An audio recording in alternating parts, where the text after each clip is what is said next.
Apologies for being late, guys. I had a hard day and I drifted off to sleep, lounging on my bed upstairs in the air condition.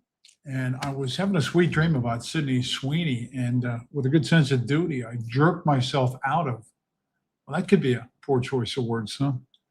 Out of that sweet dream and said, no, have to get downstairs, take care of business, put on a show, break races down for the good people. See what I give up for you guys? Seriously. So with no further ado, let's get down to business. I never did get quite as hot as they predicted today. Maybe 91, something like that. They were saying 98, 99. The sun's going to crash into the earth and it's going to be unheard of high temperatures. Not really. 90, 91, which has kind of been the norm for this summer.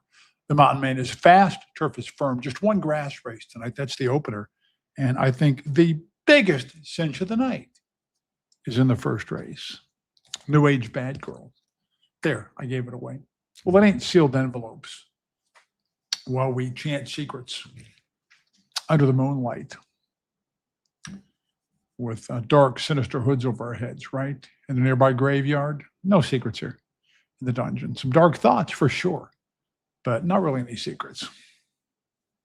So since I'm late, let's have a look at the opener here.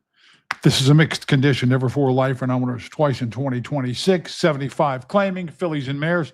We're going one lap around Mountaineers 7H turf course. And we have got a field of 8 to the post for this. And I noticed that Worldly Beauty was entered and scratched yesterday and entered back in here. Worldly Beauty looked to be in tougher yesterday at first glance. I think that was the second race with the Godsey thing at a really short price, and that Wilson Langley horse that showed the romping wins on grass also. A well bet there, both with a lot of speed. So I think probably a Team Worldly Beauty thought discretion is the better part of valor. We better just enter back after they got a load of that overnight. You know what? Ironically enough, though, they may have stood a better chance yesterday because those two big favorites went out there and dueled and fought and both got fatigued. And it went to an inferior horse who didn't really like grass, but a horse that set off the pace and came rolling late. So Worldly Beauty would have gotten a great race shape last night. And I don't think that's going to be the case in here, even though on the surface of things, class-wise, this is an inferior field to what it seemed like Worldly Beauty would have faced last night. I think the problem for Worldly Beauty, who got a great setup last time to win on the turf, 75 claiming, at this same level, it was a closer's race. I think the problem for Worldly Beauty, that's the only decent run she's put in on grass so far. That's her only placing from 4 turf tries.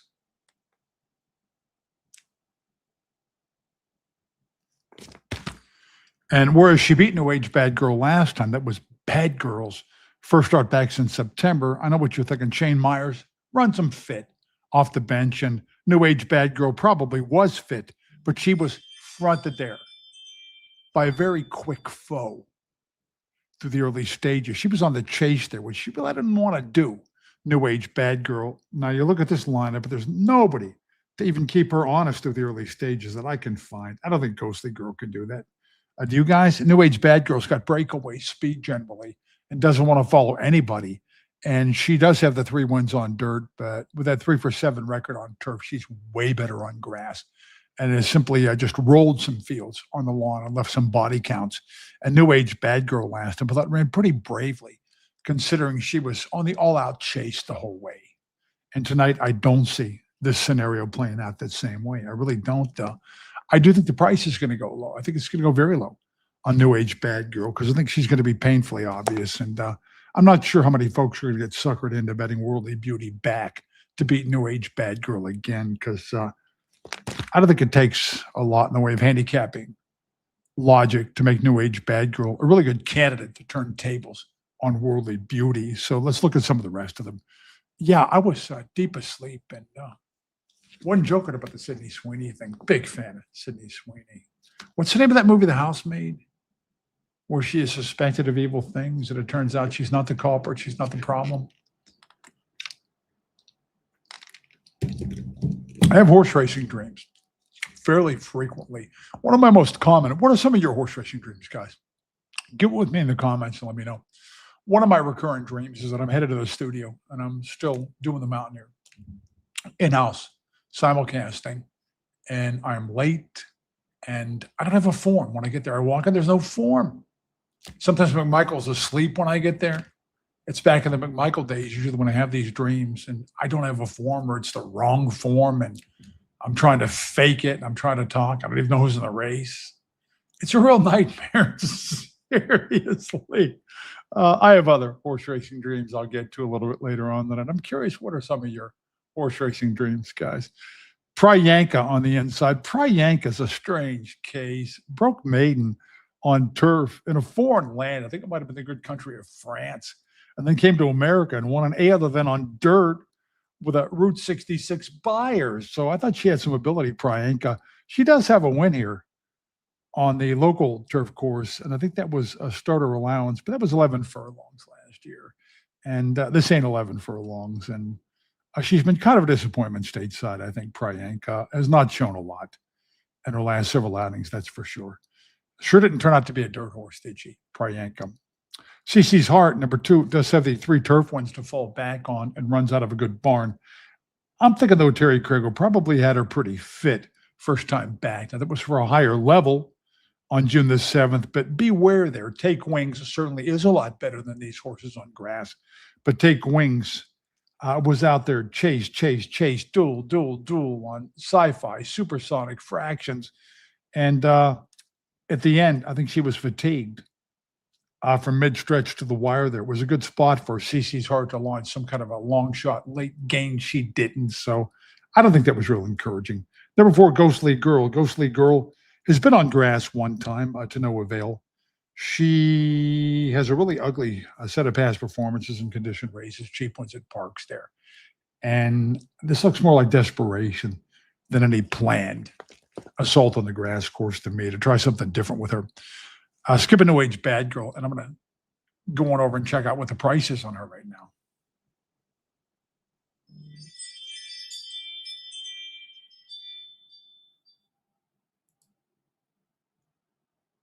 Yeah, she is 8-5 as Worldly Beauty taking play at 2-1 there. So some parity in the price points between these two horses for the rematch. Number 6, Kaya's Song. Kaya's Song has won some dirt races by big margins, but not most recently. It was a workmanlike enough win, but it wasn't sexy. And her 0-3 record on the turf just doesn't entice me a whole lot. Kaya's Song. Number 7, Good Enough for Me. Good Enough for Me. Alejandro Gomez is the trainer here. He's cooled off a little bit. He was really hot when she was second on the turf here back on May the 18th, and I was not impressed with that affair. It was grossly inflated. Don't get fooled by the $25,000 tag because it was a 2-life condition. So inflation ran rampant in that race heading, and symptomatic. Remember that race? She was the best horse on dirt. I don't think she'd ever been on grass and didn't seem to like the grass, but won by virtue of being the best horse on dirt. So pretty faint praise for the whole affair. It's set up for a late move from Good Enough for Me. In fact, her stablemate, My Angel Does, who finished third, not a good horse, also came closing in tandem with Good Enough for Me. Now, I'm mildly intrigued that she raised her game enough to go to Presque Isle and win smartly by 3.5 lengths. Not intrigued enough to like this Never 3 lifer, though, against the apparent race flow with a 1-for-5 turf record. So we talked about Worldly Beauty, and Gracie leads us home. Grace leads us home on the outside. Has got 2 turf wins. Jerry Jim Gotcha, Eric Reed. The Jammer claims a lot of mares that he likes for turf, and Grace leads us home was second at a 20,000 claimer to a good Eric Reed horse, Jerry Jim Gotcha horse. No way it's today. This was May of 2025 and would come back to close like a house of fire at 5/8 on the turf. And it's tough to run from that far back at 5/8 on the turf. So that was a good performance when she was claimed for the 12-5. But her only win since then was in a lowly $4,000 condition race. I know it was dirt, but what did she do on turf at Belterra last time? In a $7,500 claimer. So it seems like her abilities have gone south. In a big hurry to me, and New Age Bad Girl is 7-5. And if I can get that price and see any parity at all between her and Worldly Beauty, I have no doubt which one that I want to back. And that is definitely New Age Bad Girl, guys, to turn tables there.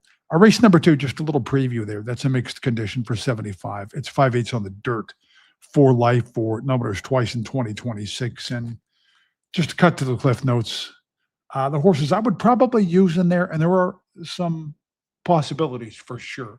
Focus on early speed because there's a lot of that. So I'm looking at some horses with the passing gear in that race. And the horses I would use in the double, and I'm not sure I'm going to play the double, would be Matico, even though that is maybe just a little bit, an incy bit of a negative drop. I'm not so sure that it's not a well meant drop.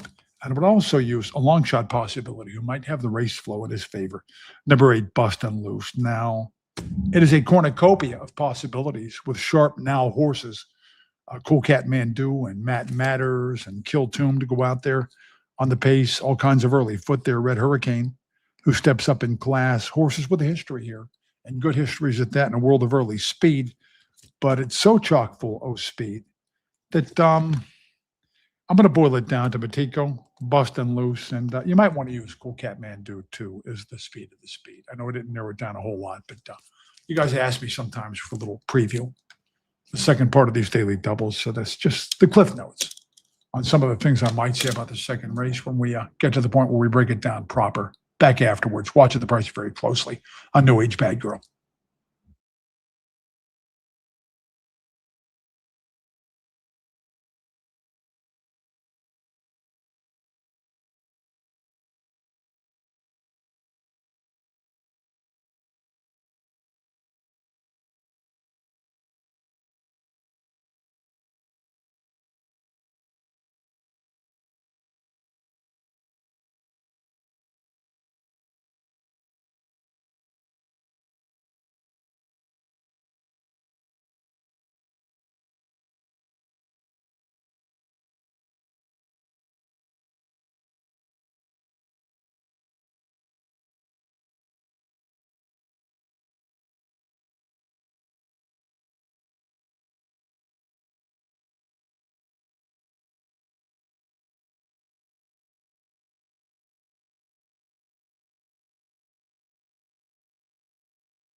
We'll get to the comments here in a couple of minutes. Thanks very much, guys, for showing up. You guys are the reason I do this.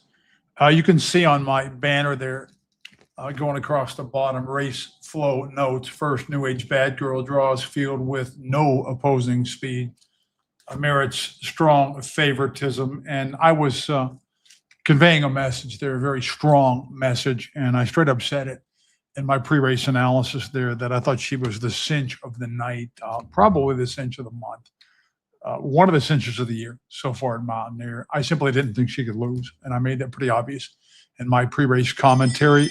For me, that was a big bet. I made a really big bet on New Age Bad Girl, and I'm okay with the even money. It's a bad look when horses break 3 lengths to the good and the price drops around the first turn. In an instance like that, but the likeliest winner often takes the influx of late money. Sometimes it doesn't cycle through until after the break. So I'm not that suspicious of it. I suspected the price was going to go south there because I don't think she was that hard to make. A very, very, very likely turn the tables opponent for Worldly Beauty, who beat her last time. And I also mentioned, they were going to regret scratching Worldly Beauty last night from an apparently stronger race because that one played out in favor of what her kick might have been. Not so much tonight against New Age Bad Girl, who had things completely her way out of the engine and is a pretty good grass horse when it folds out like that up top. Second race, 5 furlongs dirt. It's all dirt from here on out. I don't think there's another cinch like New Age Bad Girl the rest of this entire program. I really don't. I do not bet any favorites that I don't consider extremely, and I mean extremely likely winners. I won't bet a chalk simply because it's the likeliest winner. You're going to go broke doing that. The only chalks I ever bet are horses that I think are unlikely to lose. Pretty darn tootin' unlikely to lose. I didn't think there was much to any chance the New Age Bad Girl was going to lose, though. So I made one of my bigger bets on her. I was kind of fuzzy and it was going to be second, so I didn't gimmick up. And I gave you guys 3 horses to think about in the second part of the double. So I sure didn't narrow that down a whole lot in my own mind either. So I didn't play the daily double. If you guys did, I will root for you. Second race is interesting. Good field, sharp horses, lots of speed. 5 furlongs the distance, 75 claiming, mixed condition, never 4 ornometers twice in 2026. They do okay with this condition, and it's slapped all over the book down there. It really is. You would think that the 2 and 26 types would overmatch the 4 lifers in cases like this, but whatever. They fill it, and it does attract some pretty good horses for the 7,500. Drill's boy in the inside. We're going to dispense with him right away. What in the world do they think this horse is going to be worth off that kind of a state-bred Ohio form coming here from Mahoning and Thistledown? Are you kidding me? This horse is not worth $3,200 when you get him away from fellow Ohio breds. It is placements like this, idiotic placements like this, that earn trainers those 1 for 47 records. I mean, really. And I couldn't have been quite this blunt about that on the Mountaineer feed when I worked in the industry. Number 2, Red Hurricane. Red Hurricane. This barn's been bringing him back off the bench fit this year. Christopher Logan's had the training saddle out. You do not claim a horse, though, off a 3rd straight win with a mind to lay that horse up for 11 months. So some serious issues here. And that was a lesser field last time that found Red Hurricane dueling and folding. Red Hurricane's in very deep here. Compared to that comeback race, does step up in class, but I'm going to watch Red Hurricane tonight, second time to the post, because it's hard for me to like this horse against this caliber of competition with just 1 race in the last year now, and it wasn't a good one. Number 3, Matico, as I flip my screen over here, and I can watch the odds while I'm talking to you guys.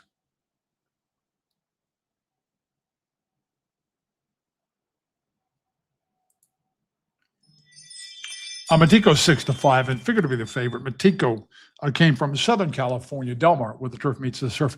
Spent some time at Del Mar. I think it might have been 1980. Might have been the summer of 1980. Worked for a guy named Little Bill Emke, who owned a sheet metal shop in San Diego, California. And it was the only square job I've ever had in my life, and I wasn't qualified for it.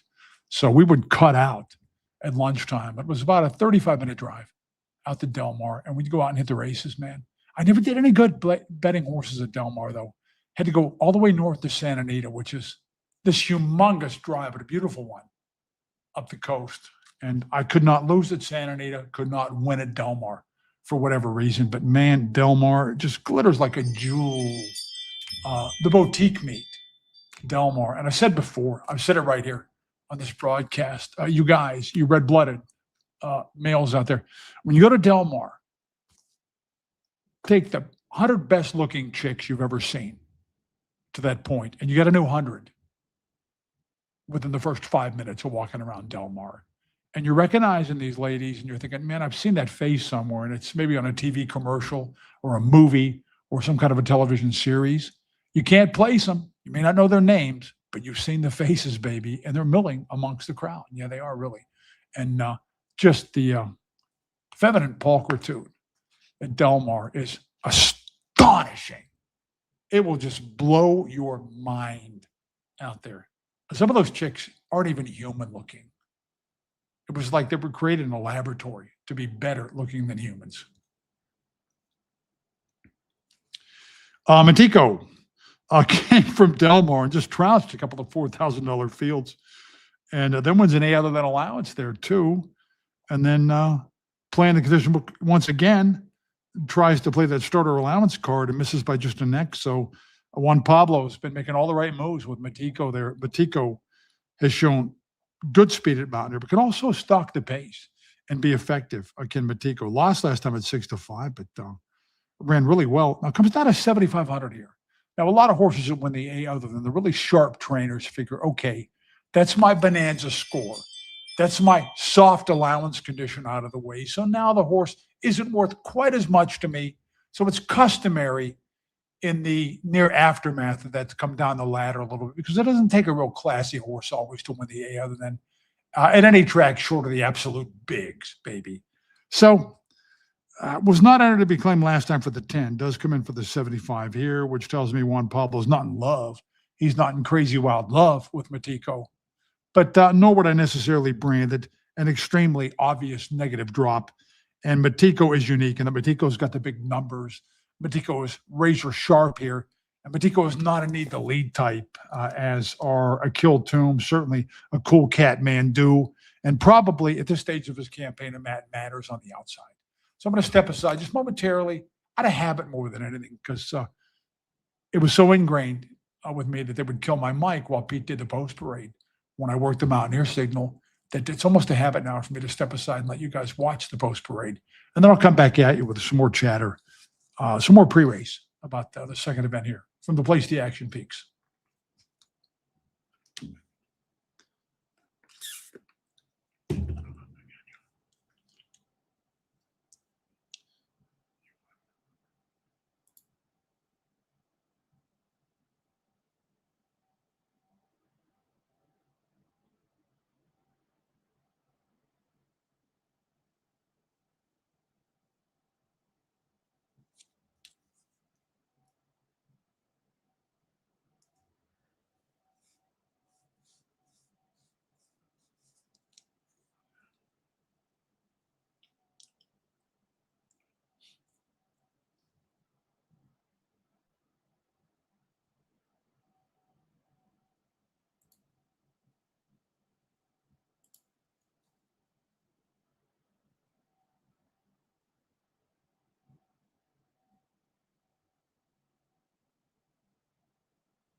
If Matico is okay and well meant on this drop, this 7,500, I tend to say thumbs up. He probably is. The only way he loses this race is somebody who outfoots him, and he may not be the speed of this race. That's for sure. If somebody who outfoots him takes it right to the house, the most obvious candidate for that would be Cool Cat Mandu. Cool Cat Mandu came here from Finger Lakes by way of Charlestown to whip off 3 out of 4 and could get 5.5 back then. Cool Cat Mandu. The thing with him, I don't think it's so much the distance as when he gets hooked, when he gets fronted, when he can't get a little speed relief up top, that he tends to fold sometimes. Cool Cat Mandu. It is puzzling to me. I'm not ready to say all is forgiven with this horse. It's puzzling to me that Longshot Langley, who brings him back ready to run usually, and has got a prize, Cool Cat Mandu, who he did so well with last year. I ran this horse a couple of times at the 440. I just don't get that because Cool Cat Mandu doesn't need to run a mere 440. He can get 5.5, 4.5. So I thought those were really strange placements that made me scratch my head and go, and kind of wonder if the horse is okay. Cool Cat Mandu validated himself last time at 5/8 on the turf, which begs another question. Does he like the turf? Would he run even better than that on dirt? Or did he move up on turf in his first ever grass race? So he's not the easiest to read in the field, Cool Cat Mandu, but we're only going 5/8. He is the speed of the speed, and he has certainly got some numbers, some local numbers, and some wins that would take this right to the house and probably poses the most clear and present danger. And this is nobody's news scoop because the race is being bet like this. Matiko's the favorite, and Cool Cat Mandu is the second favorite. They're at 6-5 and 3-1 respectively. Now, let's just play a little game and say Matiko was not okay dropping out of 75. Silva wants Jamie Poole, his arch enemy, to jump in and claim this horse, or maybe Clouston or Jaybird, who also keep a close eye peeled on Silva. Silva's even lost some horses to fellow members of the Hispanic backstretch community. So they're not all united back there at Mountaineers. So let's just say this horse is in there to be lost, Matiko, and Cool Cat Mandu is not as good as he was last year. That opens the door maybe for a Bust and Loose. Now, Bust and Loose is not as fast as some of these horses in terms of final time, but he does bring something unique to the table, a late kick, Bust and Loose. In his race before last, I kind of wrote it off as a closer-friendly spot, but Unraptured, who also came from the back of the pack there, came back to win since then with a big late surge, which kind of enhances my opinion of that Bust and Loose race there on June the 9th. And last time on turf, I'm not going to hold it against him. And I'm looking at one or two of his races last year. Randy Bailey's very sharp. Randy Bailey ferrets out good spots for these horses. So I would not go to sleep on Bust and Loose, not completely. But for him to win it, Matiko has to not fire, and Cool Cat Mandu has to not be as good as he was last year. Just 3-1 on Matt Matters. Matt Matters, snappy win first time back, but who does he beat? 15-year-old Fat Daddy and can't ever win. Good Idea, who was up from 3,200 claiming, and he did it on a lone F trip with a near 23 first quarter. He's not going to see 23 flat here from Cool Cat Mandu and Kiltoom. They're going to make him step more lively than that. I think the reasoning is this horse is a snappy winner last time, and this horse has come from behind the pace before. But I think he's more likely to bounce than he is to adjust tactics and beat a stellar field like this. So I think he's overbet. Number 9, Matt Matters. Hey, I don't plan to bet this race. I just let you guys know how I see it, horse by horse. Hope you're live in the double and don't have to reach in your pockets either.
It's just no fun doing this when you straight up whiff on a horse, and I could not have been more mistaken about Matt Matters.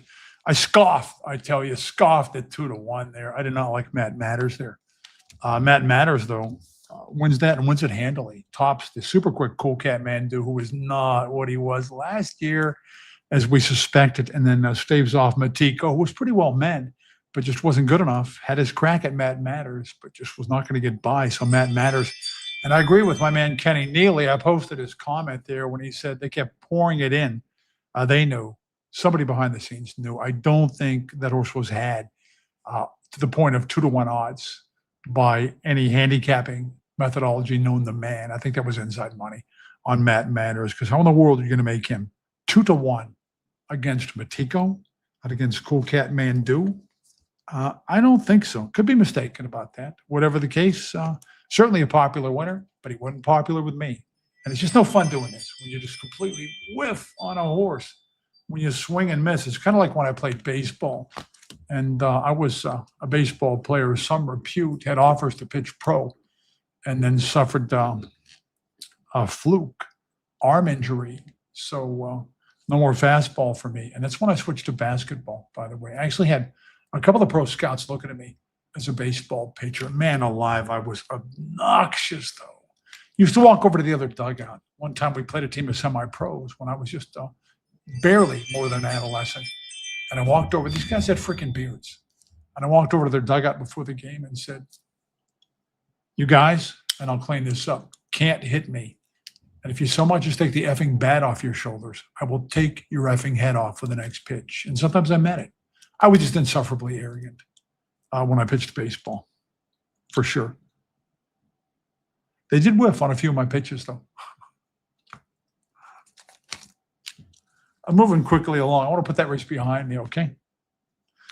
Third race, and I know I don't look like an athlete. I get it. I well understand that. Third race, 6 furlongs. This is a starter 10 for fillies and mares. We got just 4, but it's a select 4 that we have going to the post. In fact, each and every one of them in really good form, and only one of them not a last out winner. That one time before last and missed by just a hit last time. One Smokin' Rita.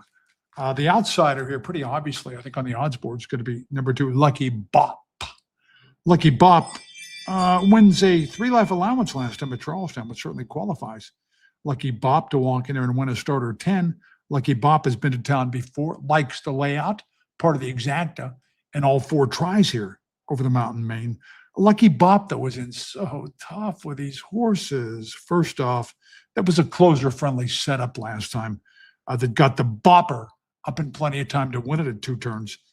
And before that, it took Lucky Bop just umpteen tries to get past 2 life-claiming races. So on the surface of things, she's just not good enough to win this.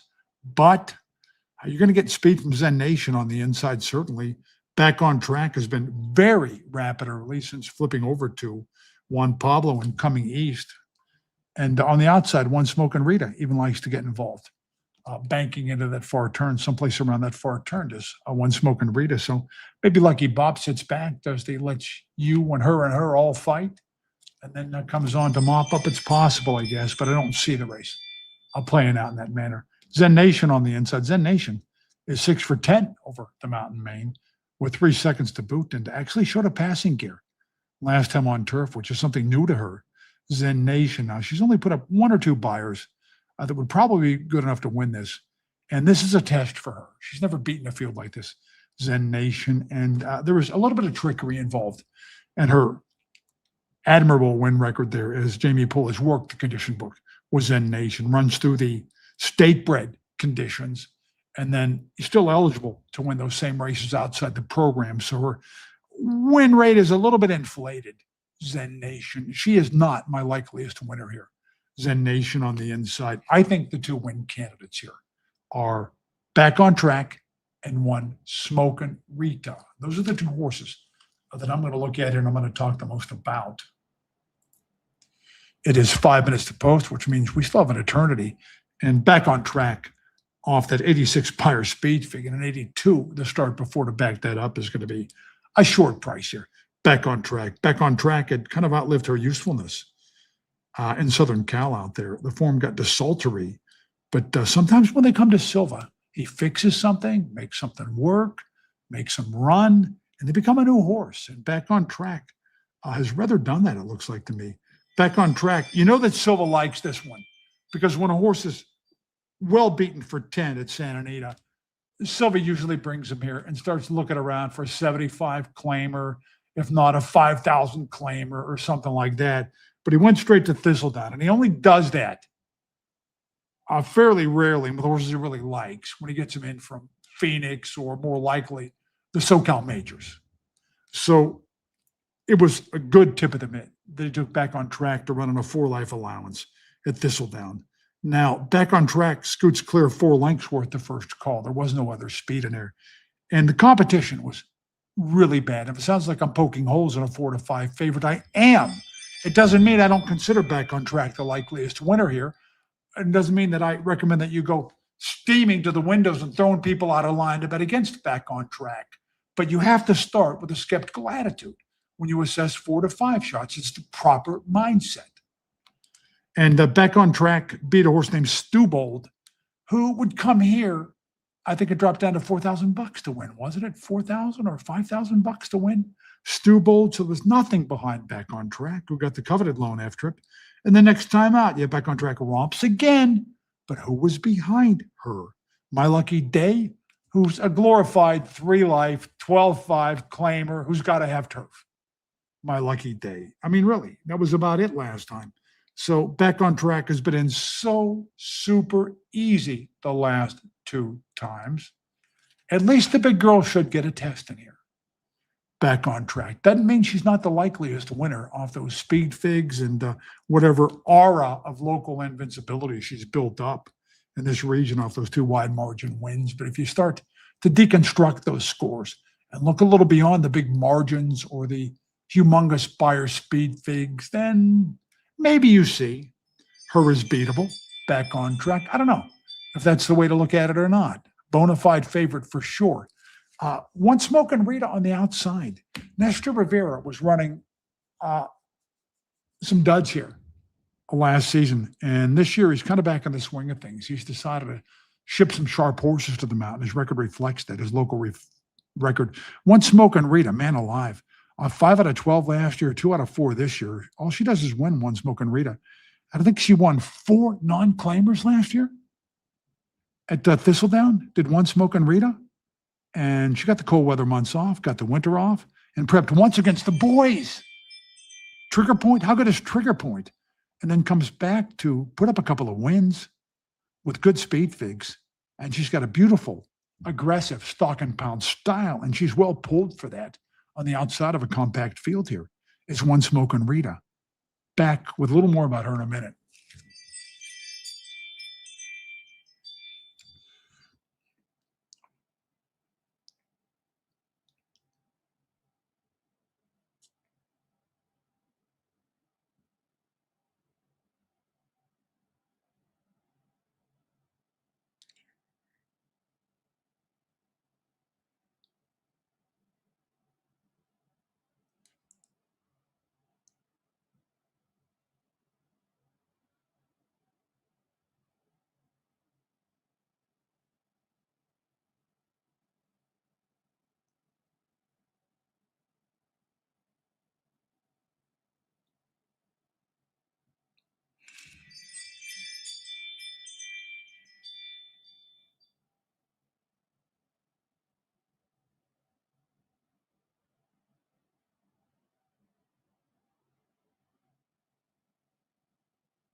Well, it's been so long since Smoking Rita ran for the 10 to qualify for this. I'm amazed at Nestor Rivera. Really sharp horseman. I'm being facetious.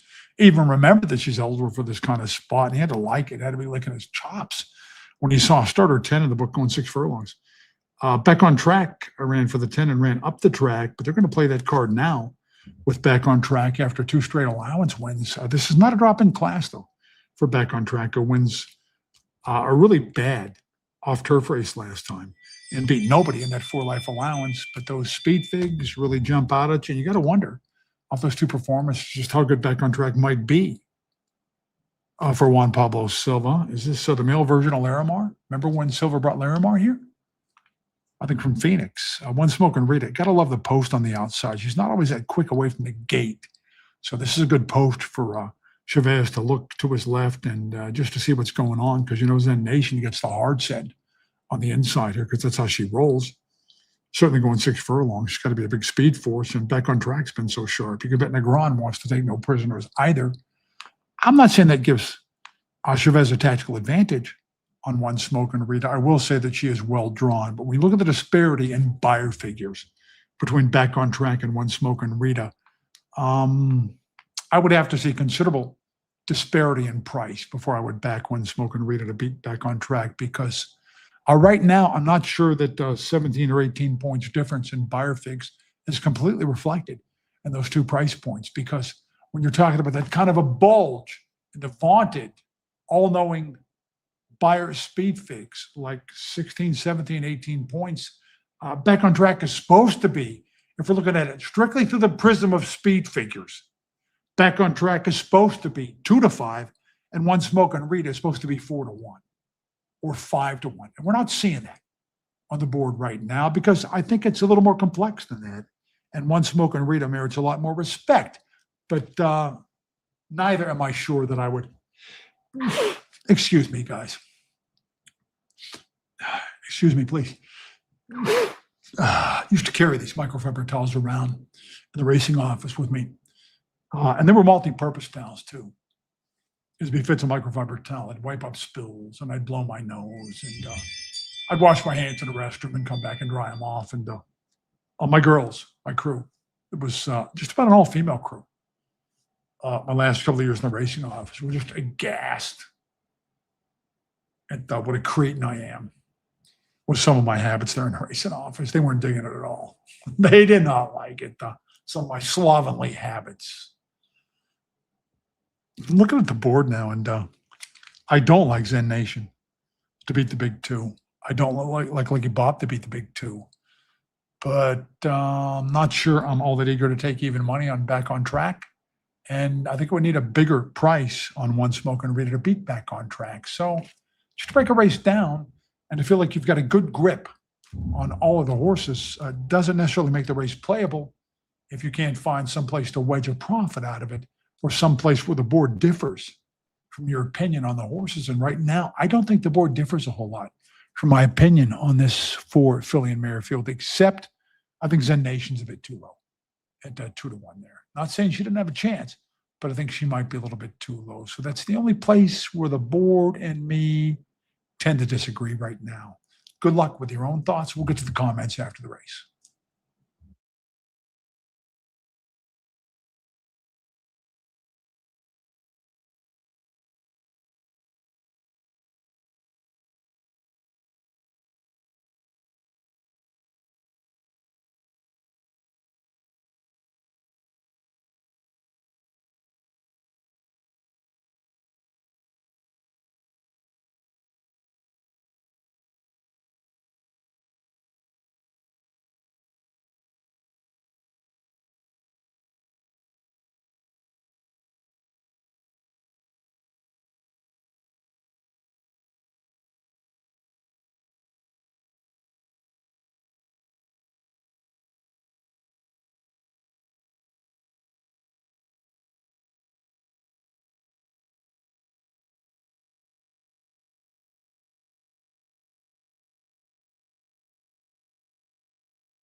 Mhm.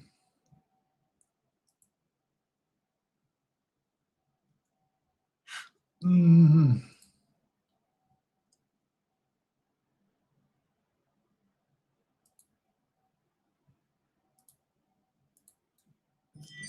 We sure can't say that Back on Track has beaten nothing now. Might have been the case before, but not after that performance.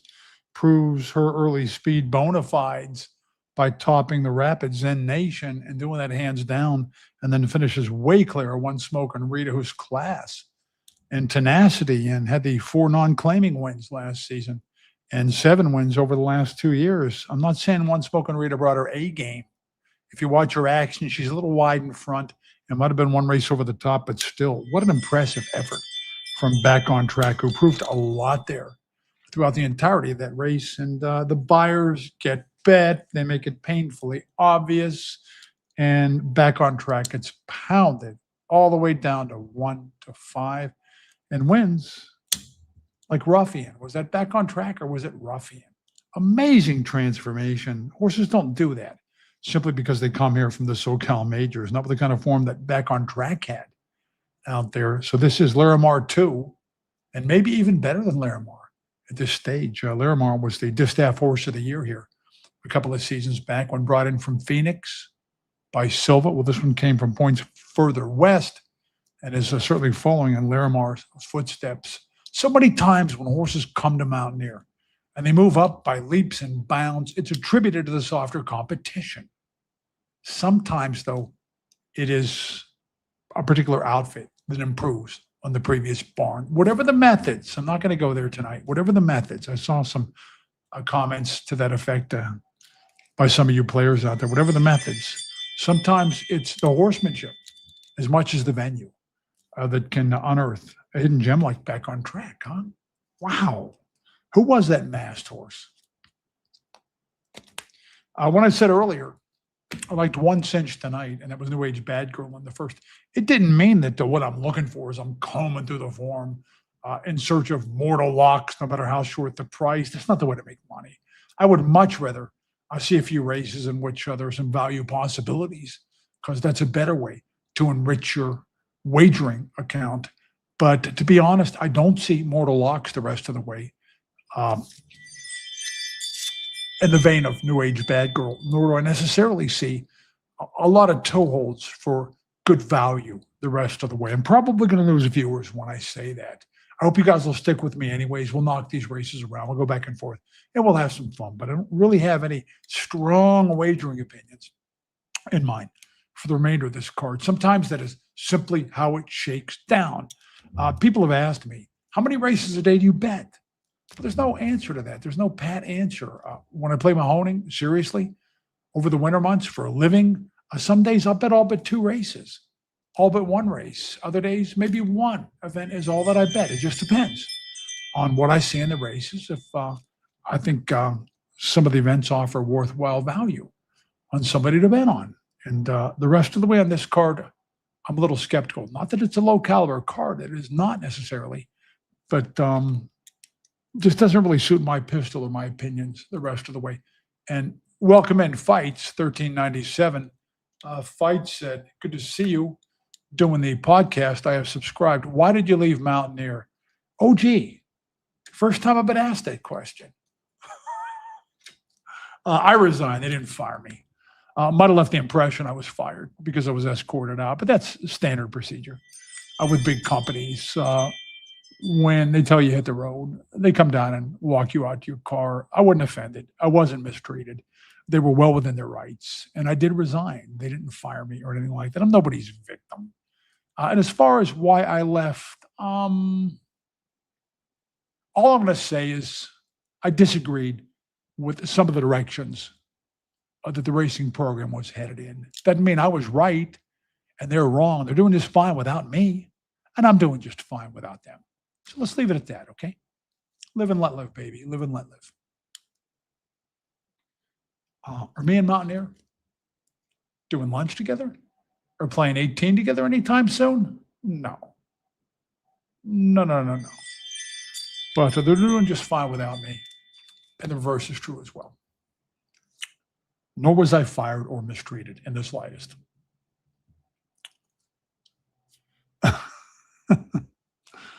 We've had $1 for every time I've answered that question, huh? Was that tactful enough? I think it was, huh? Yeah.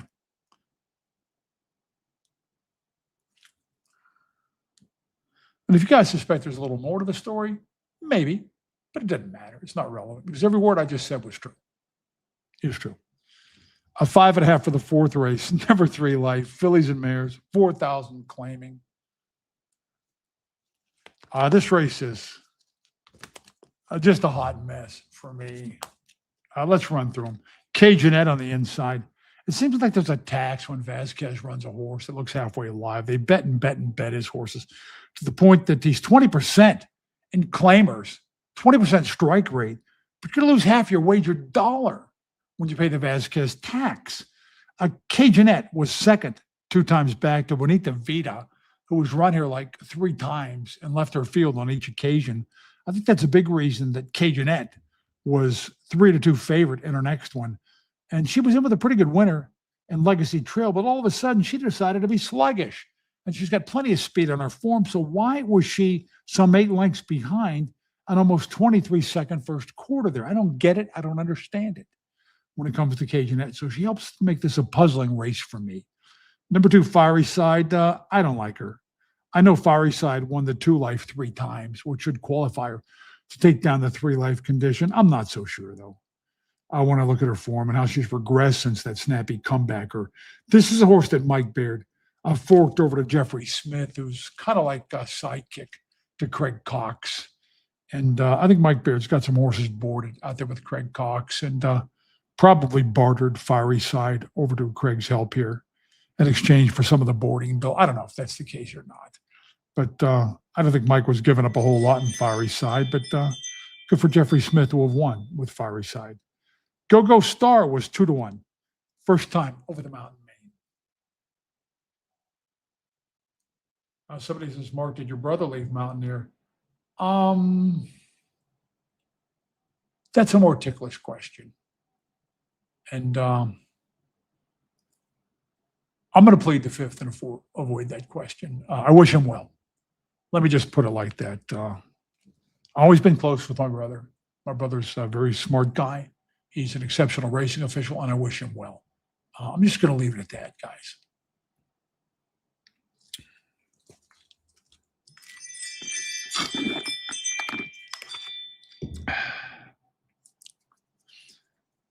Kind of threw me back on my heels with that question. Go-Go Star, number 3. Sometimes I'm too candid for my own good. You know, I got myself in hot water so many effing times when I worked the Mountaineer Signal that I lived in hot water, you know, more hot water than a lobster. What do? Throw them alive right in the hot water? They put them in cold, right? And then just kind of bring the boil up gradually. Go-Go Star. Go-Go Star came from Tampa and was supposed to move up and was in a race that really wasn't that deep. And it was 75, and this is down to the 4,000. What a deep field, though. And they slowed up a lot in late stages, and that should have made some kind of a finisher out of Go-Go Star. It did not. So I don't know what to tell you. A chance, just like a few others in here. 1 Annie there.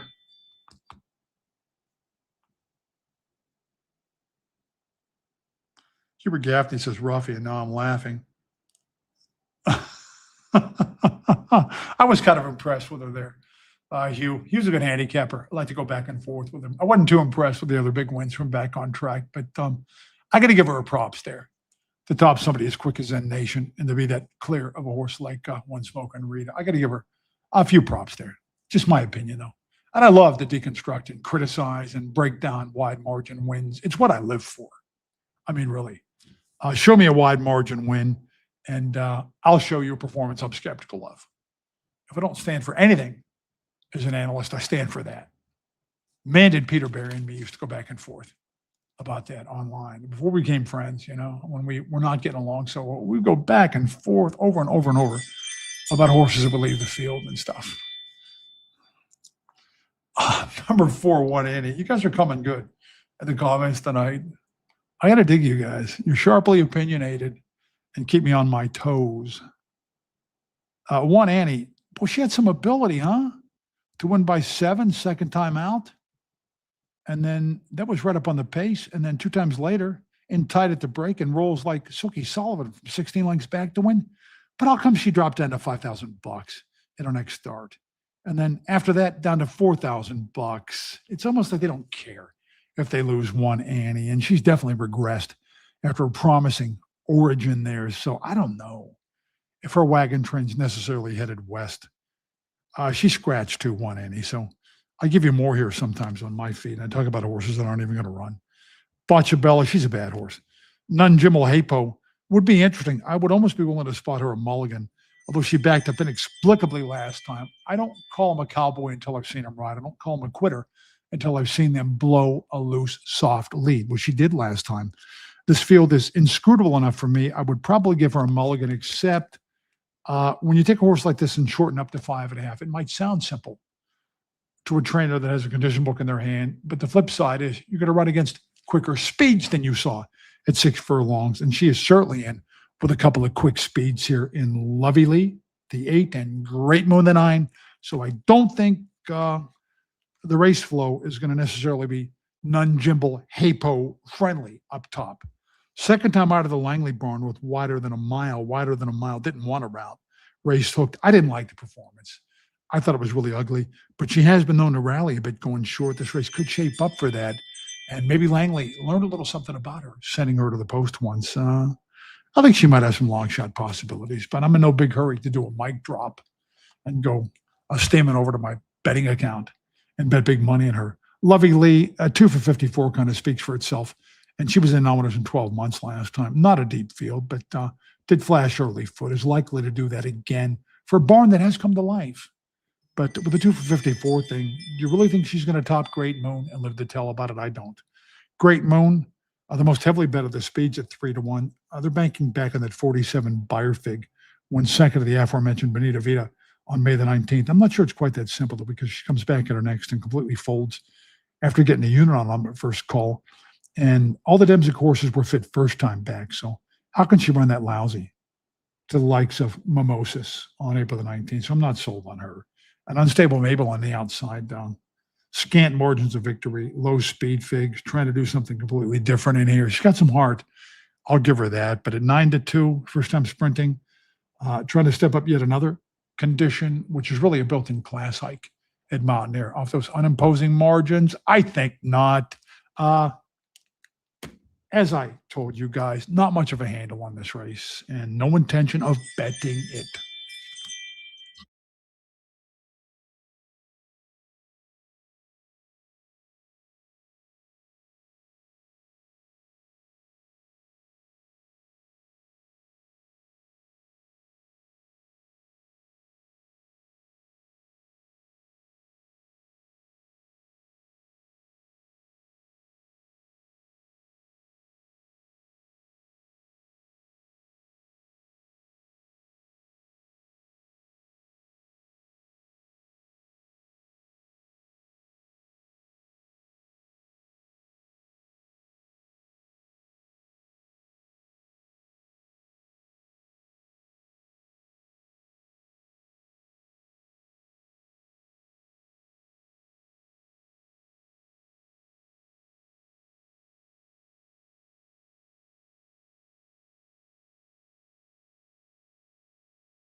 A couple of observations in the aftermath of that, and Chris Connors said it as well as I could. Someone knew something about that 5 sudden drop in odds when Boccia Bella, of all horses, wins it. I'm expecting to look over and see 20 to 1, 25 to 1. Instead, I see 6 to 1. Now, I got to understand reading the race flow is closer friendly, and this horse did rally a couple of times last year. I do not understand 6 to 1 on Boccia Bella. It's almost scary that somebody was that dialed in to a race that just confounded me, just absolutely confounded me there. I got a text from Kenny Neely there who said, we got to watch for horses that can come around because the rail doesn't look too good to him. And you know what, Kenny, I don't disagree at this stage for a couple of reasons. That race, although it did play out closer friendly, so we might want to take those wide moves with a grain of salt, but still, it did have the classic peel-off pattern where if you watched real closely, and I'm going to drill down deeply into the action, how that race played out. First off, the 6 goes away down closest to the rail, then the 8 goes away. The 9 is left on top, at which point the 3 comes around the 9, and then here comes the 10 around the 3, and then finally the 5 around that 3 horse. So it almost looked like the peel-off pattern. And looking back, I don't know, did Cool Cat Mandu go away a little too quickly and too easily against Matt Matters when racing closer to the inside in race number 2? I don't know. I don't know if we've seen enough evidence so far that the inside's not good, but I'm intrigued by the theory for sure. And I can tell you guys, in seasons past, when you would hit a drought, and we haven't had rain here in like several days, several like hot 90-degree days, it seems like they couldn't keep enough water on the track when I was there, and it would tend to go dead rail and sometimes play in favor of wide finishers.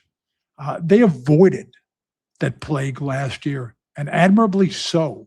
And mad props to the track man. I don't know if it's the same guy or the same team that was there when I was there, but they kind of eradicated the notorious dead rail reputation for Mountaineer over time, over the last couple of years that I was there, although the track was biased on more occasions the last couple of years I was there than it has been since I left. So I don't know if it's the same track maintenance crew.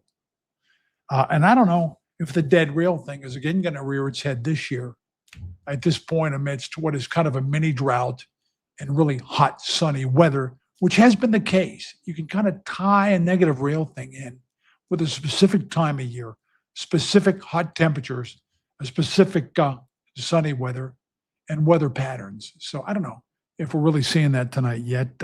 Last year, it didn't seem to materialize.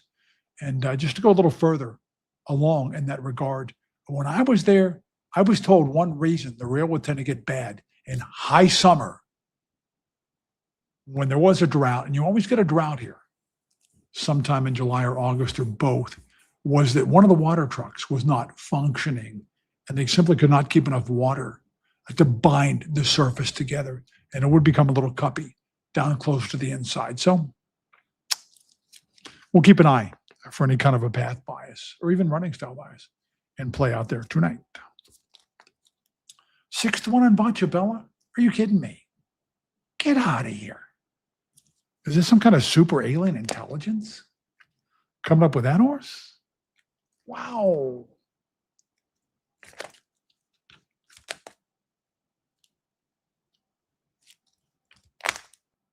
Going on to the 5th race, I mentioned this in my race flow notes. 5th race, and you can read it coming across the CNN crawl there. I love that. 6 of these 7 display front running wins, which means either this gets settled early or somebody learns to stalk or rally on the fly.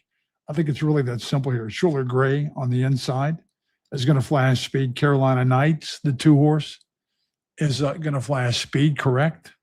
Slush Fund wired last time, albeit on softer splits in a 2-turn race. Eyes on the Candy's the only exception, the only horse in her that won without the lead. And boy, did she beat a woeful field back on May the 11th. I'm not even sure those were thoroughbreds. But that passing gear, it could be worth gold here for at least a piece of it. Cloudy and Cool, obviously. She's a speed force here. She wired going 4.5 at Charlestown. Way of Appeal. Front running win last time. Good Holiday. A display speed, even in shorter races than this. So everybody wants to lead in here, except for Eyes on the Candy. So how do we break it down? Who's the most formidable of the speeds? I think the most formidable of the speeds, because maybe this gets settled with a first salvo. Because if somebody gets the lead here, you got speed chasing speed and a bunch of horses in pursuit with no inclination to pass, then maybe it's a wrap. Maybe somebody wires it. Sometimes, though, one of the speeds learns to stalk on the fly. And sometimes the only horse in a race, however desultory the credentials, like Eyes on the Candy, look how ugly that form was before coming here to win by 11 lengths. Sometimes it is that simple. It's the only horse who can pass foes in the race. But I think the most formidable of the speeds, and when I glanced at the odds a couple of minutes ago, this is reflected. The wise guys are all over this horse already. Number 5, Cloudy and Cool. Cloudy and Cool, for one thing, shows bigger speed figs than these horses. Has been well up into the 40s a couple of times. So the only other runner that can do that is Carolina Knights off the most recent race. And Cloudy and Cool won a maiden special at Charlestown there. Did Cloudy and Cool. Cloudy and Cool gets claimed on the class drop after that, skipped a condition and ran 3 life there and was fractious and bumped around, and then comes back in the next one, gets bumped early. And that one they're throwing 21 and change at Cloudy and Cool early, and Cloudy doesn't seem to break all that well in the last couple of 4.5 furlong races. More leisurely start here, encircling her in the gate, so I think she's got a better chance to roll up and show her A speed here, Cloudy and Cool. This guy ran second with his only starter here this year, and the horse ran a ton to be second to that Jaybird thing, Abundant Energy, in the first race of the night. Rocket Appeal might have been the horse's name. So that one was well meant. I got to believe Cloudy and Cool is well meant. And Cloudy and Cool should be okay going 6 furlongs because this was stocked the pace to be third at the 6.5 there, Cloudy and Cool. None of this is going to be lost on the wise guys. None of it. And I should have expected Cloudy and Cool to be a short price here. And in fact, I should have listed Cloudy and Cool in my puzzling price points feature, on which I only went after one horse, and that's in the 6th race, I think. So let's go check the odds out here. Yeah, 7-5 on Cloudy and Cool. 7-5, baby. A little unusual for John Schuler to be running 2 speeds at each other. Schuler Gray on the inside and Carolina Knights right next to Schuler Gray. But 2 life West Virginia bred races for fillies are kind of rare to come by. So I guess he's got to jump on this with both these horses, huh? I can't see any strategy. I can't see either of these horses rating back. Carolina Knights did not win like a 2-5 shot on May the 25th. In fact, she was walking through the late stages there, but I thought ran a lot better to a heavy favorite on July the 6th. And a nuance about that race, that was either a 2 life or a 3 life. And 2-time winners, the non-3 lives, in other words, stick with me here, guys, could run, but they had to go for the tag. So Shotgun Margaret, another Schuler horse, the closer part of that Rabbit closer tandem. Shotgun Margaret was a 2-time winner who was a crazy short price, like 2-5 or 3-5 or something like that. And I thought that was a much improved effort from Carolina Knights over that desperate win when afforded a big cushion around the turn there at that 2-5 on Carolina Knights. And that improved performance is reflected in her price point right now as she is 9-5. I saw where somebody mentioned Santa Anita is a beautiful track. I loved it there. Comfortable. I was comfortable at Santa Anita. I felt like I'd been there my whole life. I was never comfortable in Southern California.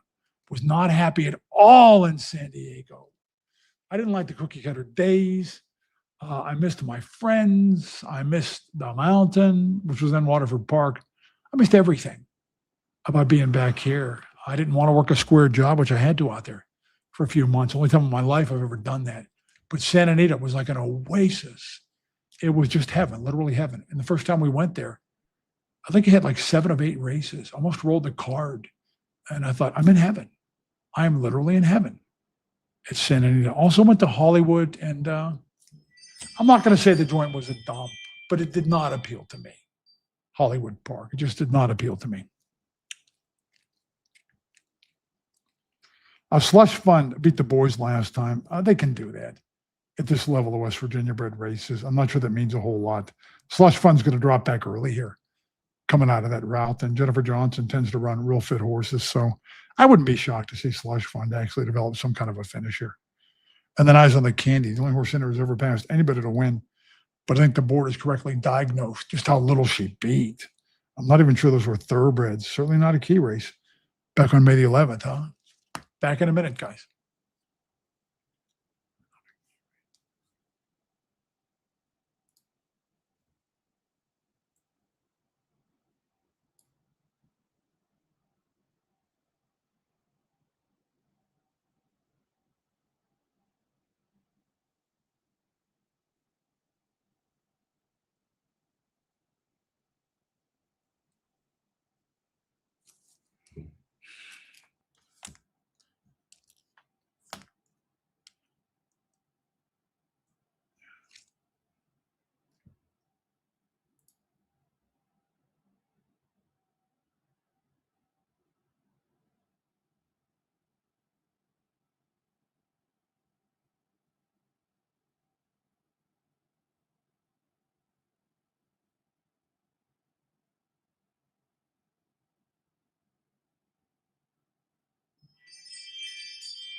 So my man Hubert Gaffney, good handicapper, said the jock change made a big difference on Bocciabella. Yeah, I was thinking that too. Hubert, the guy's a bomb who was riding this horse. And Luis Tapar is pretty good from off the pace, but it wasn't enough for me to endorse Bocciabella. And I doubt if that's why Bocciabella plummeted 6-1 there. All the way down to 6-1, huh? So what else do we have here? We've got Way of Appeal. Way of Appeal to 23 starts to win and then beats the Groom's Duel and All Roads to Dennis, who were like a combined over 860, literally. Cloudy and Cool is 6-5, and I do think Cloudy and Cool might be the one you want here. But the lead for this wants the lead, even needs the lead sort, may not be so easy to come by from those two Schuler horses that are down close to the rail. They've both got plenty of speed. Maybe Cloudy and Cool falls back on the third place finish at a two-turn sprint when outfooted for the front. It is possible. I don't know if I want to take 6-5 on Cloudy and Cool, though. Not so much a bettable race for me, I am thinking, guys. Very weird for John Schuler to send the two speeds at each other. I get it. I understand it. But I really doubt if there's going to be any kind of tack room chalk talk. You do this, you do that, you do this, you do that, because both these horses want to roll to the lead. And Schuler Gray, by the way, did not run a big buyer and was 1-2 when she scored. And also, she's been away for like more than a year or so. I do not like her a whole lot here, but she's a possible pace factor. I can tell you that. I'm going to watch the board very closely. And the horse I rate the likeliest winner, and the only horse that really intrigues me here is Cloudy and Cool. And man alive, did they sniff this out. It doesn't do you any good to have wise opinions if other players, if the money sees what you see. You can't delude yourself about that. So many races. I sit and handicap Mahoning, even Mountaineer, and think, okay, yeah, this looks kind of subtle. This horse's attributes, and I do like this horse. But then you realize, you know what, don't underrate the other players because they're really smart. The wind pool movers and shakers, not just the call, but also some really smart private operators, some guys that I know and used to communicate with when I was doing the Mountaineer Signal. And do not delude yourself that your insights are always unique, because they will rarely be unique to you. It's almost like nothing's a secret anymore in this game, guys.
raised a distinct possibility before that race that the track is not good down towards the inside, maybe even coming out of round horses is the way to win the night at Mountaineer. And it's tough to look at Good Holiday's form, especially one-dimensional speed style, coming off a couple of 30-length losses, total lengths there, last two starts, and see that win is not largely the product of some kind of a track bias. I saw the comments where Rex wondered if the rail was dead when Good Holiday ran last time. It wasn't, but I think he may have had the best part of the track tonight from what we've seen so far.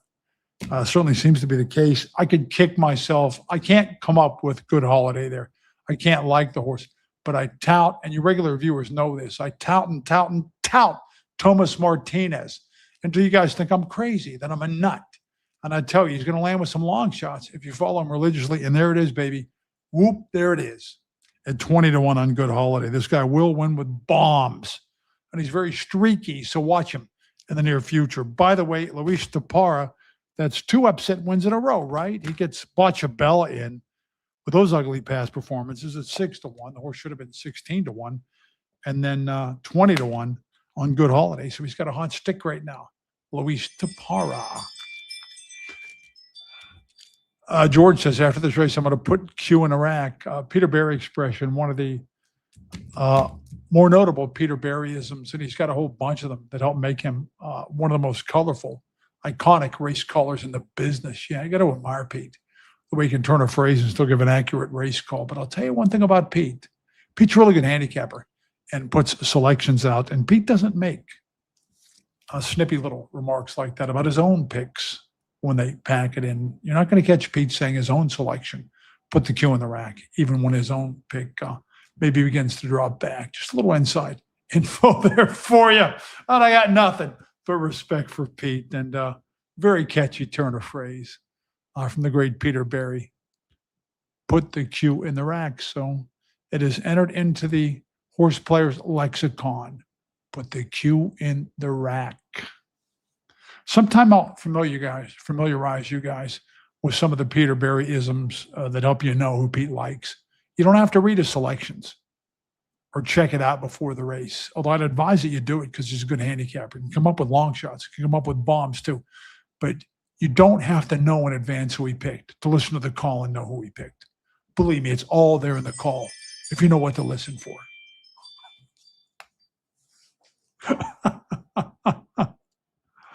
Somebody asked if I had any Peter Barry stories. Yeah, I got a few of them.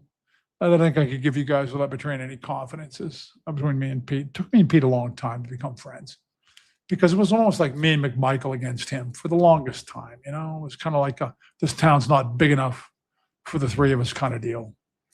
And it seems like once McMichael left and it was just me and Pete that we realized we better work together. And we developed a pretty deep appreciation and respect for each other's work and realized we were stronger as a team than we were individually. Nothing but respect and praise for Mr. Peter Barry, race caller extraordinaire. But before we became friends, we had our moments. There were a couple of times when I was looking for Pete at the time clock, determined to serve him a knuckle sandwich. Because I can be, how should I say this? I can be a little uncivilized when I'm not on television. I'm not quite the smooth, sophisticate that you guys see before you now, huh? So Thomas Martinez, who didn't know when he does land with a bomb, I'm not going to be there.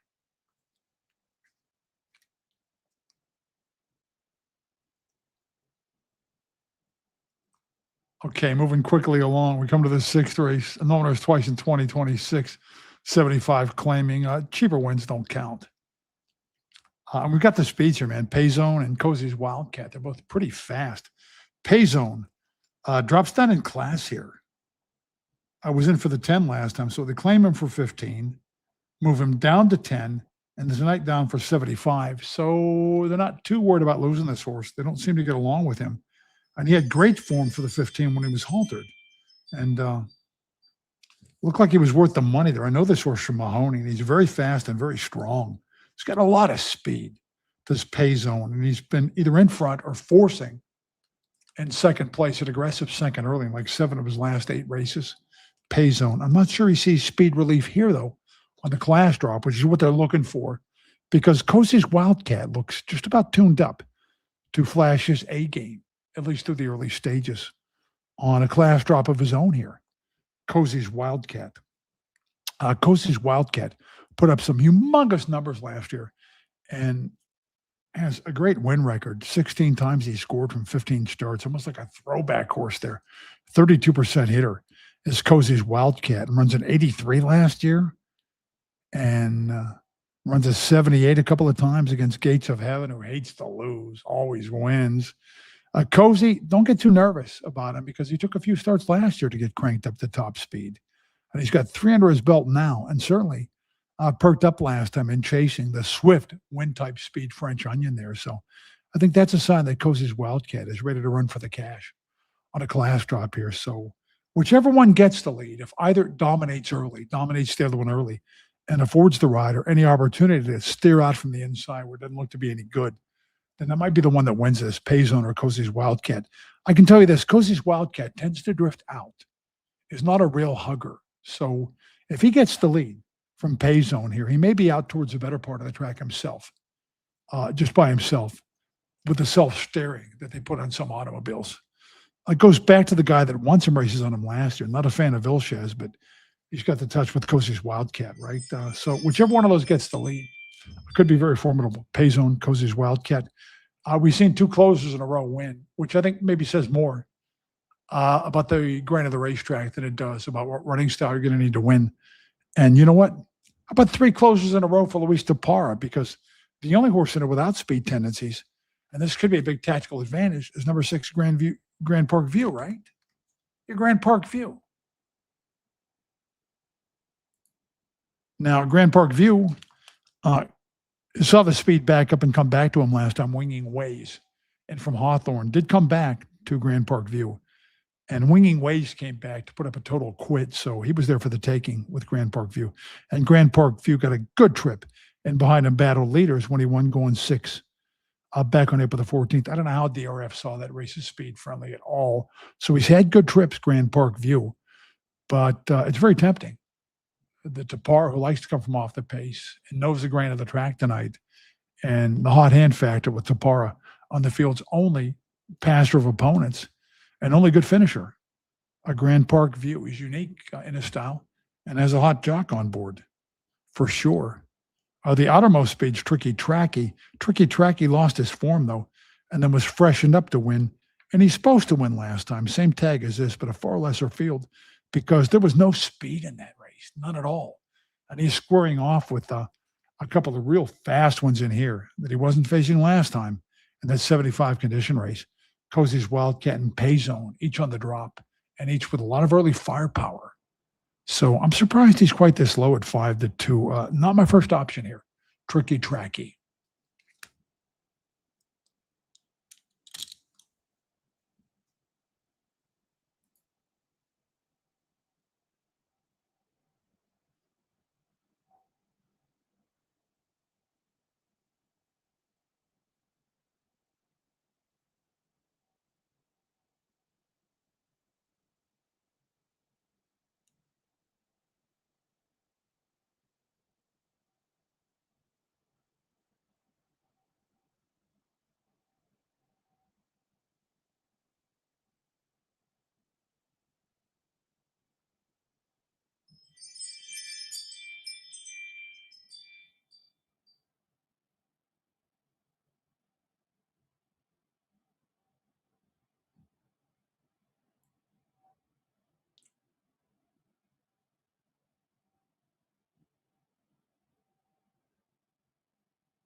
So my man Bombs Away Bob Grant says, I hate my new notebook's keyboard. I actually do know how to spell. We know you know how to spell, Bob. We know we all know how to spell. So let's not worry about that so much, the formalities here. At our own place, our own little haven the dungeon, don't worry so much about proper punctuation or spelling.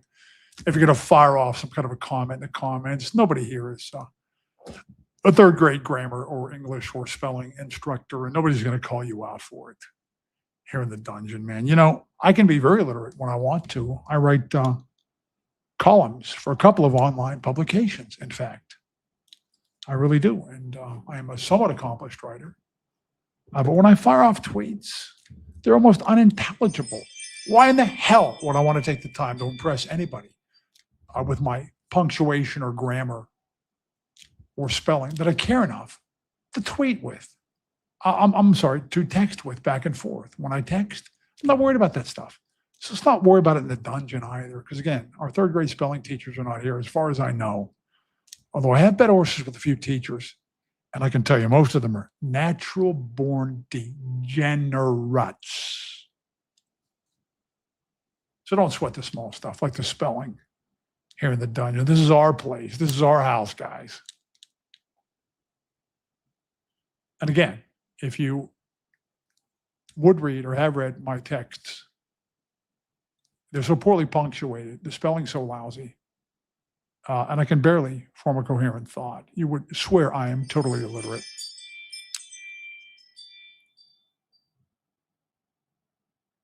Interesting race that I'm not at all sure I am going to bet upon. I think the 6 is interesting, but so could the 4 or 5 be if one gets the upper hand on the other down the backstretch. 2-1 on the 7 horse. She's got the best footing out there, Tricky Tracky. Barrios is going to gun. We've seen the outermost speed take the lead around the far turn in a couple recent races there. I don't like how he's getting caught from behind last time, though. And boy, he is in with a torrid looking pace against Payzone and Cozy's Wildcat. If the track weren't biased, I would give him no shot. Tricky Tracky, but I'll add the caveat with a grain in his favor out there. I guess it's possible, huh?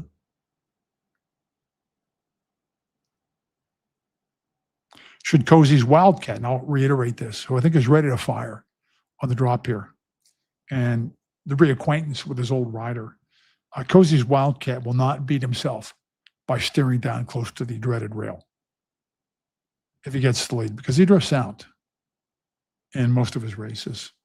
And if you think Payzone is a full load for these horses, I would not necessarily disagree. And he's not only a horse who used to have 2-turn strength at Charlestown, but a horse with 5.5 furlong lick as well, 6 furlong lick, a lot of early firepower, Payzone. So if he separates from Cozy's Wildcat, maybe don't worry about how the track's playing. It might be over. So what are we looking at on Grand Park View? 6-1, huh? Can Tapara win 3 in a row and make it a hat trick? 3 upsets in a row? This is usually, and here's the irony, this is usually a rail-obsessed rider. But he's a rider who seems to have figured out the grain tonight.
So I didn't do much better than break even on the race because I bet Grand Park View to win in plays because my thinking, and I laid this out pretty clearly before the race, was he can't be worse than second.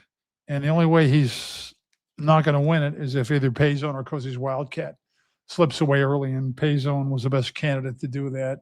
Payzone mentioned he's really quick, not just two-turn strong. Just because he's tailed off and hasn't run to this point for the claimant doesn't mean that he's crippled or he's not well meant on the class dropper. He's a whale of a horse at a $75 level. I thought Cozy's Wildcat might go out and hurt him a little bit, and I was kind of banking on that possibility with Grandview Park, or maybe the bias or Tapara's hot hand would make that a little closer than it turned out to be. But hedge my bet there with Grandview Park View. I usually bet strictly to win if I'm not betting doubles or something like that. Occasional exactas. But when I back one up the place, it's because I'm not sure the horse can win, but I think the horse is going to be 1-2. I did that with Grand Park View, and he did run second, but with the chalk and the win slot there, I don't get much back to place there. Did anybody claim Payzone? Does anybody know if Payzone was claimed there? One of my reasonings there too was I hated Tricky Track. I laid it out. He beat nothing, and they were coming to get him at the end, and the pace was so super soft at his last race. And these were jet engines. Payzone and Cozy's Wildcat compared to what Tricky Track he faced last time. Just jet engines. Wonder if Payzone got claimed there. Because I don't have sound here on my computer in the dungeon. They did not inform me of that when I went to Best Buy. And I paid like, I don't know, $1,400, $1,500, $1,600 for this computer. And they did not bother to tell me there's no sound card attached, and that's okay though, because I keep the sound down usually when I bet simulcast. Not out of disrespect to the callers. I do respect most of them, but I can see what I need to see watching a race on monitor. And I never listen to other analysts. And again, it's not a mark of disrespect, but I just don't care what they have to say. And I'm sure they don't care what I have to say. So that's how that works. Analysts, I can tell you this, a little behind the scenes, inside baseball stuff, are not as collegial or friendly to one another behind the scenes as are announcers. Announcers occasionally do a little backbiting and backstabbing. I could tell you a couple of stories, but mainly they're supportive of each other. And it's almost like a fraternity, which analysts are not unless they work together. That's a big caveat, unless they work together. They're usually lone wolves who don't mix and don't really stay in touch too much, at least to my experience. I'm trying to think of another analyst that I've been real friendly with. Vic Stouffer, I guess you could call him an analyst, right? Yeah, Vic is an excellent analyst, but he's done so many other things. Sharp guy. He's also been a steward and big-time jocks agent. He's won real money tournaments when you put up your own poke. But yeah, Vic was a TVG analyst and an excellent Oaklawn analyst. Never should have got fired from Oaklawn Park. You could have fired Vic Stouffer. Get out of here. Are you freaking kidding me? But anyways, yeah, I've always been friendly with Vic, and I'm trying to think of other analysts that I've been friends with. I'm friends with Hook. We get along. Hook and I have known each other a long, long time. Trying to think of anybody else. I really can't. But then again, you're kind of isolated at the mountain, you know? It's not like you're in constant contact with guys from other tracks. The mountain's almost a world unto itself, you know? And I know I'm forgetting about somebody. Joe Christofek, I'm friendly with and have a ton of respect for him.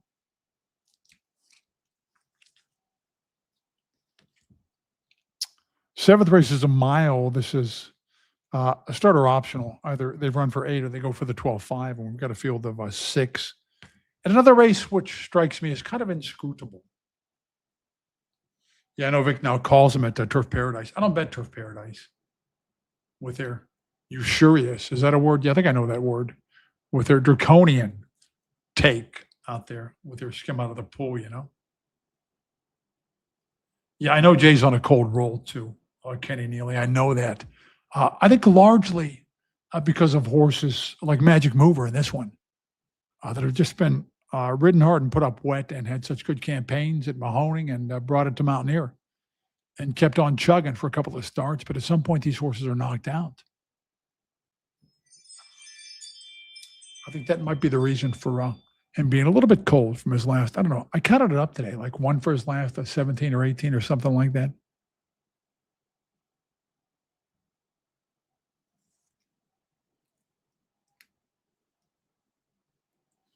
When can you remove a claim already put in? You can't, Kenny. Kenny Neely says, when can you remove a claim already put in? And I worked 36 years as a racing official, so I know this stuff. And I was in charge of a racing office. And I've mentioned last night that I trained, supervised, mentored hundreds of racing officials, some of whom went on to become stewards and outrank me. I was kind of the gold standard for teaching other officials at Mountaineer. And so I know this stuff. And you cannot take a claim out of the box. I could tell you a couple of stories about when guys attempted that too, or try to put a second claim in because they knew they'd fill the first one out incorrectly. And you can't do that either. That's a no-no also. They're kind of strict about that stuff. You can't take a claim out of the box once it's in. Some guys back in the day, and this is a quality race, so I shouldn't yak too much and wax nostalgic on these old stories, but see what some guys used to do when they got tired of a rival trainer running a good horse down their throats for less than value. What they would do when somebody would take advantage of them, if they didn't really want the horse, they'd drop a claim slip and fill it out incorrectly. So the claim would get voided, but word inevitably would get back to whoever ran the horse. And you even had other horsemen with more swag that would stand there in the tunnel when a horse would come back after the race to see how he came back after the race. And if the horse had been 3 to 5 or won too easily, they would jeer from the rock wall at Mountaineer and yell down, "Don't run him back. Don't run him back." A lot of gamesmanship amongst claimants and claimees behind the scenes in cases like that. So let's take a look at this race. Afraid of the Bunny on the inside. Afraid of the Bunny. Good horse and really fits this 12-5 starter level. I think he was better a couple of starts back. He was really good when Magic Mover beat him for an 80 buyer. They were both really good there. I almost have to go start by start with him and do form recitation like Mary Had a Little Lamb, here. I try to do form analysis instead of form recitation because that's a cardinal sin of racing analysis is to just recite it start by start. And then he did this and then he did that. No. You got to break it down and you got to process it for your viewers. But almost have to itemize with him. He should have closed better when he backed up to 6 furlongs. It was within striking distance of the pre-stretch April 28th. He's come back to win one since then. And I love the second at Trigger Point. But he didn't show up and fired 5-2 on June the 7th. And does he hate turf bad enough to account for his last race? I don't know. Where are they at with him right now? He's had a long, hard campaign, I can tell you that, and has shown signs of wear and tear lately. John's Rock, the old Rock. He's literally a rock with his 18 wins. Nestor Rivera's not really gotten along with this horse since he claimed him for 12-5 there, though. He really has not. And Karen Vecchio, not the first trainer I'd be so eager to drop a slip on because she knows a thing or two. Now, John's Rock did show signs of life last time going 6. He can run 6, but that was won by Lone Speed winner Zip and Gigi, who's not that classy, but I'm fond of. I've cashed some bets on at Mahoning. So John's Rock did show signs of life last time. And on the dead rail theory, and if we can conclude that the rail's not a good place to be tonight, it's not quite as simple to factor that into your route handicapping as it is a sprint race, because when they run sprints, horses are more often imprisoned in the respective paths, at least for part of the race, whereas at a route, the whole field tends to get strung out more. And the whole field, if you watch ahead on a route race, they tend to race further removed from the inside. So path bias can come a little less into play going a distance of ground than it does in sprint races. A Light Fury, Nestor Rivera's running a twosome at him in here. Light Fury, obviously the speed part, has never been good on dirt, though, so that would be a concern for me. He's been claimed like 5 times for like $10,000 there. And the last couple of times he got haltered. He was eased 2 of the 3, right? That's not good. Light Fury. And it looks like one of those synthetic or turf horses that hates dirt, Light Fury. I will add this caveat, though. Light Fury, up from Florida, and it seems like Nestor Rivera has a niche down there because he's brought a lot of horses up from Florida off those synthetics and made a lot of money with them on dirt in Ohio. So I wouldn't completely discount this horse, but doesn't seem to like dirt. And I don't like the way he ran a couple of times there with the virtual pull-ups. On occasions, he got claimed. Magic Mover, was he back in form a little bit last time? Was with a really good horse, General Issue, who was notable in his absence. Or I guess General Issue is not eligible for the 8 starter. He was for the 12-5. So this is a class drop for Magic Mover. But he's one of those horses that I think is responsible for whatever mini slump, his kind of horse, whatever mini slump, the good horseman Jay Bernardini might be in right now. Because some of Jay's horses, not all of them, but some of them, like Red, White, and Tacos and stuff like that, have just been campaigned so long and so hard, made so much money for Jay and his clients that they're knocked out for the season. I don't know if Magic Mover totally qualifies under that description, or if he showed a little signs of rejuvenation last start. He is getting bet here at 3-1. 'Tis a White-Faced Cat had a good race shape in his favor last time, a real good race shape, and had a hard time beating lesser horses than these. 'Tis a White-Faced Cat. It seemed like a well-timed move that got him to the speed. The speed stopped and backed up, and then the deep closer couldn't get to him in time there. Rose's Pepino. He'll have to amp his game up a little bit here. But so often, that's exactly what the Dennis Cluley horses do. And Tate hasn't shown his best form. Had a good season last year. Maybe kind of like Cozy's Wildcat. If we're keying off Cozy's Wildcat, we're not going to like Tate, who was 7-1 here. Not a race I'm overly fond of. I think that came across in my commentary here. So good luck to you guys on this one.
So that's certainly no surprise there. He's had a long, hard campaign. A lot of those Jaybird horses aren't running right now because they're spent. But Magic Mover did perk up last time. Though a much better horse than who wouldn't even be eligible for this race was a really live, really short price Charlestown chip up.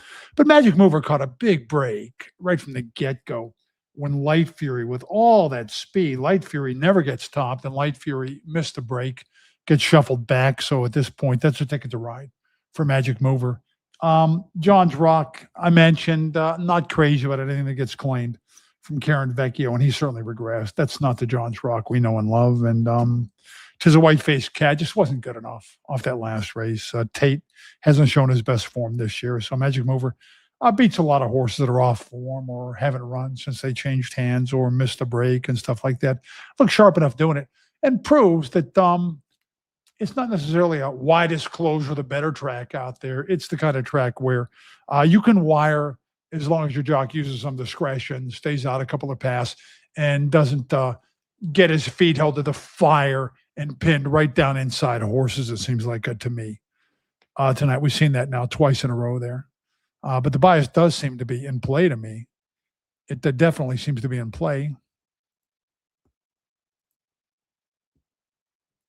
But just not to the extreme extent where you can't wire at all. Sometimes wider the better closers tracks make it extremely hard to wire, but strong horses can do that if they're steered out from the rear a little bit. It's the inside speeds you got to avoid.